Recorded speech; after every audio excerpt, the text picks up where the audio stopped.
On Daf 9 of Eruvin, we're talking about different types of domains. We've got the public domain where it's really forbidden to be carrying in. It's something called the Carmelite, which is a bit of a middle ground between a private domain and a public domain. But we're looking at a specific law that made it seem like actually maybe in certain circumstances a Carmelite can be more strict than a public domain. And the Gemara comes back, it's like, is that possible? Can we really have a situation where the resident is held down and the stranger is raised to heaven?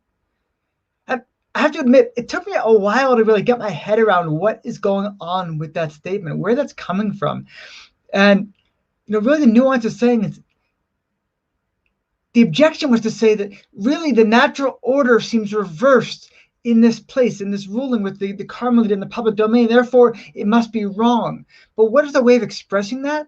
That the resident should be held down while the stranger should be raised up to heaven, i.e., that we have a normal order, that the way things work. And in your home, in your community, you're expected to have a certain status. And somebody comes in from the outside, we have all these rules about how we extend hospitality to them. But at the same time, we understand a stranger is normally in a more precarious position. They're not so grounded. They're not so exalted when they come into a new town. And so this was kind of the Gemara's way of saying it, which is a really funny wording for me. This idea that, wow, if things aren't as they should be, as they normally are, that means like that the resident who should be in a very strong established position, this person is held down.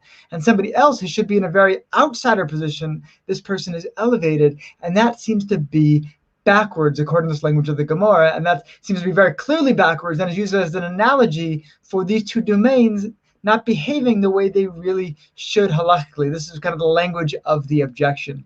So I want to bless everyone that in their own homes, in their own communities, that they should feel in a place of security and established, and that what the Gemara is telling us is that, that is part of the natural order, that you should feel comfortable and safe and very much solid in your own home and your own community.